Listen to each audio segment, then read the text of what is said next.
The office was cloaked in shadows, the only light coming from the lamp beside the mahogany desk.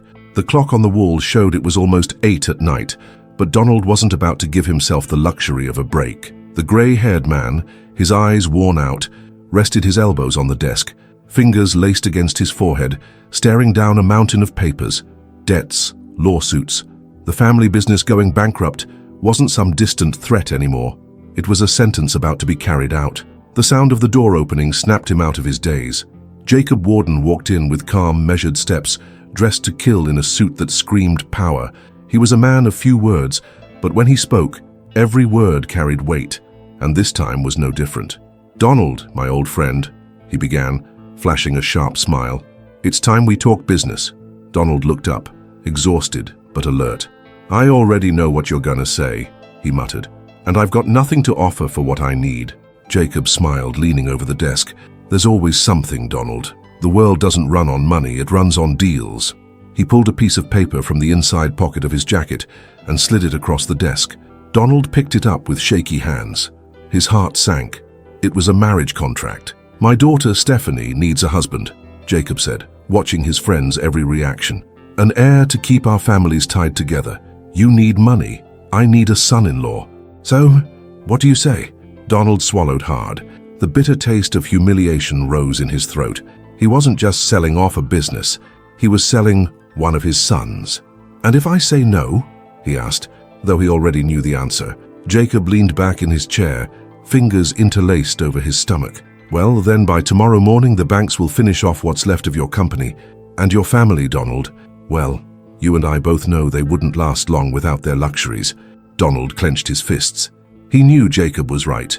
Joseph and Matthew had grown up in a world where money was never an issue.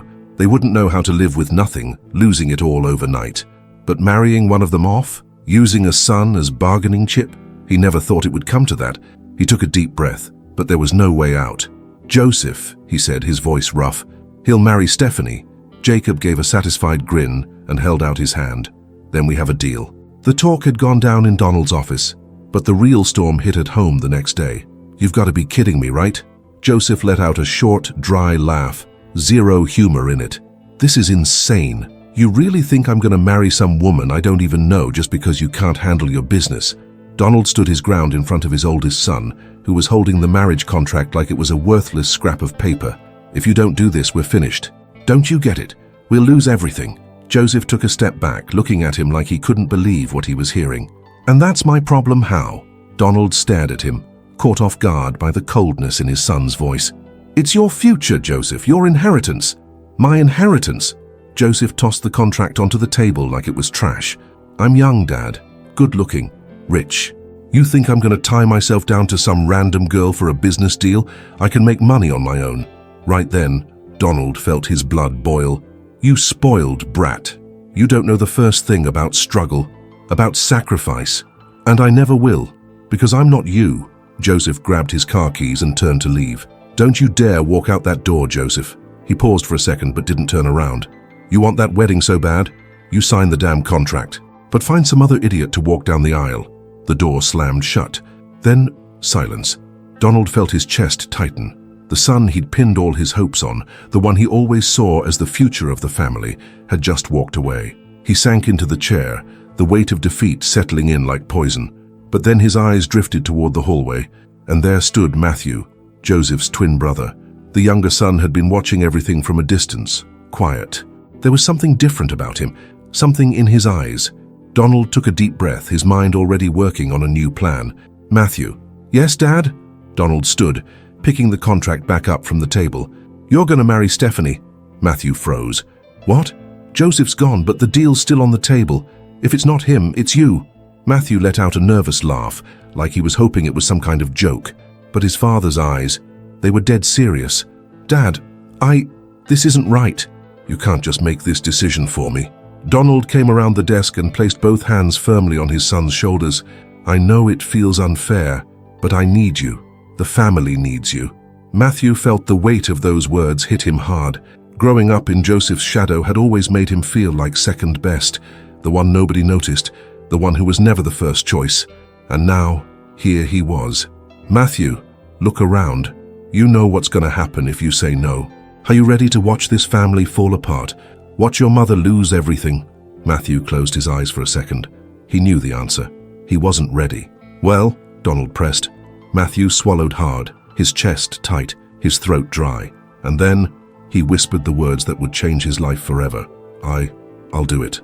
Days later, the church was packed, but for Matthew, it felt deafeningly quiet. Standing at the altar, he could feel the weight of the suit clinging to his skin like it was strangling him. Even the cold wood of the pew holding the Bible seemed to mock him and this giant lie. Every stare from the crowd, every camera flash, every whispered word between guests, it all echoed in his head as one brutal truth. He wasn't supposed to be there, but there he was. The stained glass bathed the aisle in gold and blue, the scent of fresh flowers mixing with expensive perfumes worn by high society women. And when the wedding march started, his heart pounded in his chest like a warning bell. Then Stephanie appeared, dressed in white, her face half hidden behind the veil. She walked gracefully down the red carpet, her arm looped through her father Jacob's. There was something about her that was impossible to ignore. The softness in her eyes, the delicate way she held her bouquet. Matthew had braced himself to see fear or resignation, but what he found instead was a disturbing kind of calm, and somehow that made him feel even worse. She didn't know. She didn't know the man waiting for her wasn't Joseph, but his younger brother, the one who was never anyone's first pick. She didn't know her marriage was just a business transaction between two desperate men. And worse, she didn't know he'd agreed to all of it. The vows came too fast. The priest spoke the sacred words, and Matthew only realized it was his turn when the silence dragged on. Matthew, do you take Stephanie to be your lawful wife? The air felt thick. His eyes found hers, and up close he noticed things he hadn't before. The long eyelashes, the delicate skin, the small glimmer of hope shining in her gaze. Hope. She was expecting a marriage, a partner, a life next to someone who respected her, and he was a lie. But there was no turning back, not anymore. Yes, he said, tasting the bitterness of the word. Stephanie smiled. The ring slid onto her finger, and in the middle of applause and a shower of petals, Matthew kissed his wife for the first time. The kiss was short, respectful, but he felt it. The unexpected sweetness, the soft warmth of her lips. A shiver ran down his spine, but so did the guilt. And for the first time, he felt afraid. The reception was held in a fancy hall, full of laughter and raised glasses, but Matthew couldn't connect to the fake joy of it all. He stood there holding a glass of champagne, watching Stephanie from a distance. She was chatting with a few women, smiling politely. She was different from what he'd imagined, not shallow like the others. She didn't seem like the type who cared only about status or money, and somehow that made it all worse. What's wrong? Donald's deep voice snapped him out of it. His father was standing next to him drinking something a hell of a lot stronger than champagne. Nothing, Matthew muttered, staring at the bubbles in his glass. You look like you're about to puke. Matthew clenched his jaw. Because I am. Donald chuckled under his breath. Relax. It's done. The contract's signed. The money's safe. Now, just enjoy your new life. Matthew wanted to scream. He wanted to say it was wrong, that they were playing with the life of a woman who didn't deserve any of this. But he said nothing, because deep down, he'd already made his choice. But he couldn't keep this up. He needed to tell her the truth, and soon. The honeymoon suite was the definition of luxury. Marble floors reflected the soft glow of chandeliers, and a bottle of wine sat chilling in a silver bucket by the perfectly made bed. The whole scene was flawless for any normal couple. But Matthew wasn't a real husband, and Stephanie still didn't know that. She walked into the room calmly, taking off her earrings with delicate fingers. She moved gracefully, but her eyes gave away the nerves. It was a long day, she said, her voice almost shy. Matthew nodded, running a hand through his hair. Yeah. She took a deep breath, looking at him with a mix of hope and nerves. I didn't know what to expect from all of this, she admitted, but I'm glad it was you. Her words hit him like a punch to the gut. He closed his eyes for a second and then, Stephanie, there's something I need to tell you. She stopped fiddling with the pins in her hair and turned to him. What is it? Matthew ran his hands down his face, his breathing suddenly heavy. I'm not who you think I am. The silence that followed was unbearable. She frowned, just slightly. What do you mean? What are you saying? He swallowed hard, searching for the right words, if there even were any. Joseph, he's gone. He ran away. I'm Matthew, his twin brother. Her face twisted in confusion. What? My dad, he wasn't about to let the deal fall through. He made me marry you instead. You were supposed to marry Joseph, but he refused to go through with it. Her face went pale. Matthew braced himself for the shouting, for the tears, for her to hate him. But Stephanie just stared at him. Slowly, quietly, she sat down on the edge of the bed, like she was trying to process everything. The silence was suffocating for both of them, and then, after what felt like forever, she took a deep breath and looked at him with something Matthew never expected to see: understanding. You didn't want to do this, did you? Matthew's throat tightened. No. She looked away, fiddling with her fingers. But you did it anyway. I did. And then, to his complete shock, Stephanie gave him a small smile. Sad, but real. Then, maybe we can start over, if you're willing. Matthew blinked. What? She stood up and walked toward him. There was no hate in her eyes, no anger, just a kind of quiet sadness and hope. You might not be Joseph, but you're not the man I thought I'd find waiting for me at the altar either. She stopped right in front of him. Can we start over from scratch? Matthew felt his breath catch. He'd never imagined she'd react like this. Never thought that instead of a scandal, he'd find a chance.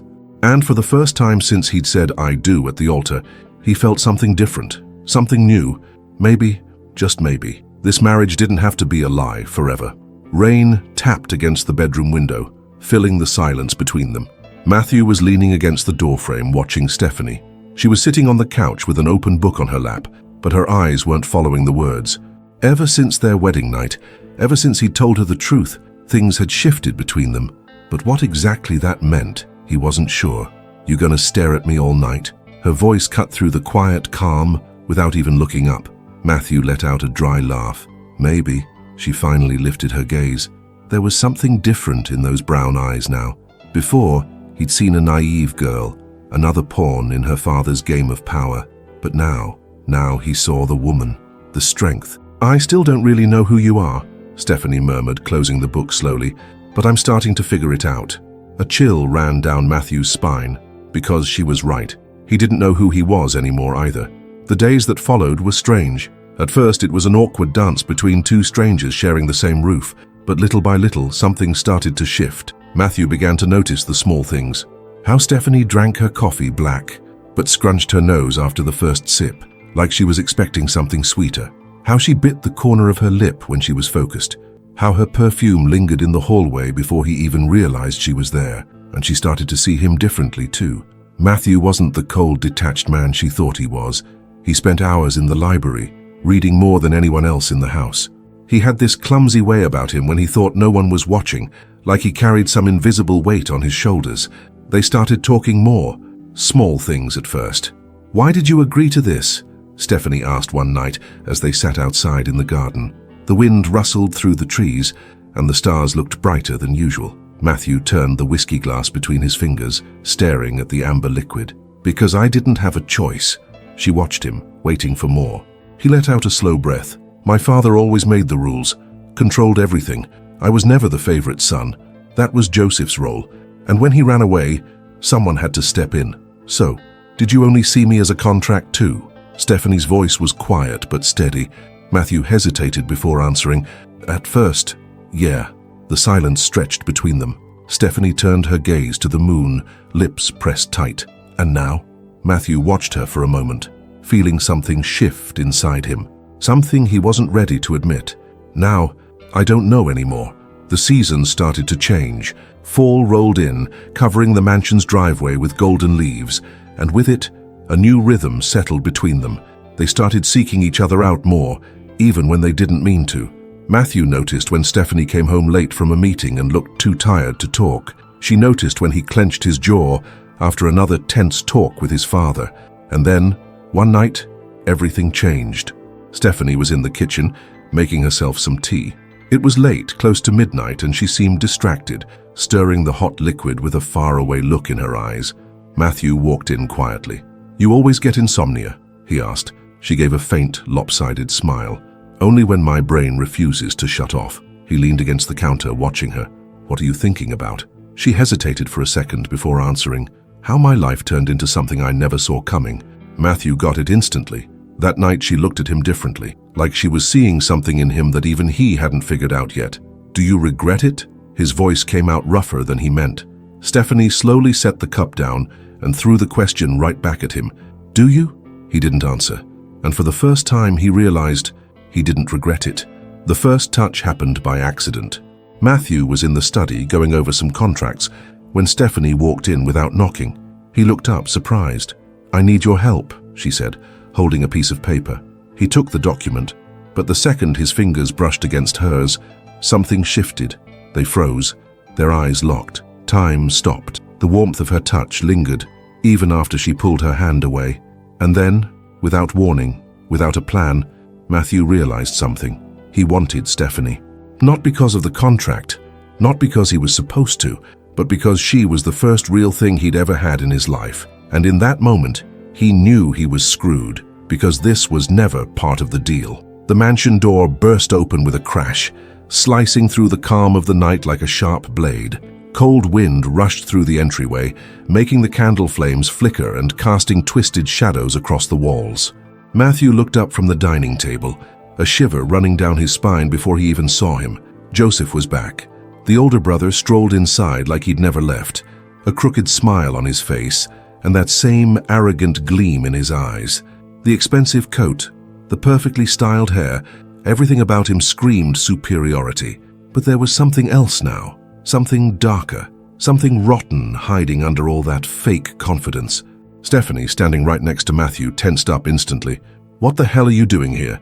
Matthew's voice was low, but there was a fury in it he never thought he'd aim at his own brother. Joseph chuckled, tossing his keys on the table like he still owned the place. Well, no hug for the long-lost brother?" Matthew stood up slowly. He hadn't realized until that moment just how much Joseph felt like a stranger now. He used to see him as the golden boy, the one who always had everything. But now all he saw was an opportunist. "You've got nothing here anymore, Joseph." The older brother raised an eyebrow, feigning surprise. "Oh, so that's how you welcome me? After all this time?" Stephanie stood too, and that's when Joseph finally took a good look at her. His smile shifted. "And my wife, how's she doing?" he asked, his voice dripping with sarcasm. Stephanie didn't flinch. "I'm not your wife." Joseph let out a low chuckle, stepping closer like a predator sizing up its prey. "Funny, because the contract says otherwise." Matthew took a step forward, but Stephanie stopped him, gripping his wrist firmly. She lifted her chin, staring Joseph straight in the eye. "You ran. You left everything behind. And now you want to show up and act like none of it ever happened." Joseph sighed dramatically, running a hand through his hair. "Ran away? No, I followed my instincts. And guess what? They're never wrong. But now I'm back, and I want what's mine." Matthew let out a humorless laugh. "What's yours?" Joseph glanced around the room. "This house, the money, and of course, my sweet, dear Stephanie." Matthew felt the anger boiling up inside him. "You don't have a claim to any of this." Joseph tilted his head, like Matthew had just told the funniest joke. "Oh, little brother, still so naive. You really think feelings change contracts? That love rewrites signatures? All this," he spread his arms wide, motioning to everything around them, "still belongs to me." Stephanie crossed her arms, her eyes blazing with something Joseph clearly hadn't expected. "And what exactly do you expect? That I'll just fall into your arms?" Joseph stepped in closer, his voice a venomous whisper. "I expect you to give me what's mine, and maybe then I'll let you move on." Matthew snapped, his fury spilling over. "You think you can just walk in here and take everything from us?" Joseph smirked. "Oh, little brother, I don't think. I know." And that's when Matthew realized it. Joseph wasn't back on some whim. He had a plan. He wasn't alone. He'd already started pulling the strings, moving pieces around while no one was watching. And this time, he was ready to burn it all down to get what he wanted. Donald Lancaster had never been a man of kind words, never a loving father, and trust. That wasn't something he handed out freely. To him, the world was a chessboard, and every piece had its purpose. But there was one thing he always knew for sure. Pawns don't challenge the king without consequences. And Joseph was about to learn that lesson the hard way. Donald's office was an imposing space, lined with mahogany shelves and huge windows that looked out over the estate's sprawling gardens. Night had swallowed the view outside, while inside cigar smoke hung thick in the air. He was waiting. When the door opened, he didn't have to look up to know who it was. The stench of ambition masked in expensive cologne. the arrogant rhythm of footsteps. Joseph gave himself away long before he spoke. "Father," Joseph said, a smug smile playing on his lips. "What an unexpected pleasure." Donald lifted his eyes, holding the cigar between his fingers. "Pleasure? Don't be foolish. I summoned you." Joseph chuckled, sinking into the leather chair like he owned the place. "Always so straight to the point. What is it? Afraid I've come to steal your throne?" Donald studied him for a moment. That relaxed posture, the eyes full of cocky confidence. Joseph thought he had it all under control. Poor boy. "You really think you can just waltz back in here and take everything for yourself?" Donald's voice was solid as stone. "Like this house, this fortune, this company are some trophy waiting to be claimed." Joseph smiled, leaning forward. "Come on, father. You know me. I don't take anything. I just collect what's already mine." The silence that followed was heavy. Donald let out a low, humorless laugh, shaking his head. "That's always been your problem, Joseph. You think you're too clever." Joseph spread his arms wide. "Aren't I? Has anyone ever managed to stop me before?" Donald crushed the cigar in the crystal ashtray, then stood and walked over to the massive desk in the center of the room. He opened a drawer and pulled out an envelope. "You know what this is?" he asked, tossing it in front of his son. Joseph picked up the envelope like he couldn't care less. But as he opened it, something shifted. The smile vanished. His eyes scanned the contents, and for a moment, he went completely still. "This is evidence," Donald finished, settling back into his chair. Joseph gripped the papers tighter. "How did you—" "Oh, Joseph," Donald sighed, lacing his words with mock sympathy. "Did you really think I wasn't watching you?" Joseph's face twisted into something dark. "This doesn't mean anything." "Oh, it means everything," Donald shot back, staring him down. "It means your little game is over." The documents were undeniable. Shady transactions, embezzlement, connections to people who'd rather stay in the shadows. Joseph wasn't just an opportunist, he was a marked man, and Donald, his own father, had carefully arranged every piece of this takedown. Joseph shot to his feet. "You think you can blackmail me?" Donald just smiled. "No, son, I don't need to blackmail you. You've already buried yourself." Joseph clenched his fists, his eyes burning with rage. "This isn't the end." "You're right," Donald said, calm as ever. "The end comes tomorrow when those documents hit the press." The weight of those words hit like a punch to the gut. Joseph stumbled back a step, his mouth opening but no words coming out. And for the first time, he saw something in his father's eyes he'd never seen before. The cold, final decision to wipe him off the board. "You're gonna destroy me," Joseph whispered. Donald lit another cigar, completely unbothered. "No, you already did that yourself. I'm just making sure everyone sees it." The silence was brutal. Joseph swallowed hard, his mind racing for a way out. But deep down he knew he was done. And this time, there was no running. The Lancaster mansion, long filled with schemes and secrets, suddenly felt different, quieter, emptier, like the storm had finally passed, leaving nothing but wreckage behind. Stephanie stood in the garden, barefoot in the grass, still damp with dew. She stared out at the horizon, her hair loose, dancing in the cool night breeze. The sky was clear now. No looming shadows, no heavy clouds. For the first time in forever, she could breathe. The footsteps behind her were soft, but she would have known them anywhere. "I figured I'd find you here," Matthew said, his voice low, like he didn't want to break the quiet of the moment. Stephanie didn't turn around right away. Instead, she closed her eyes for a second, feeling him there. When she finally did, her gaze met his.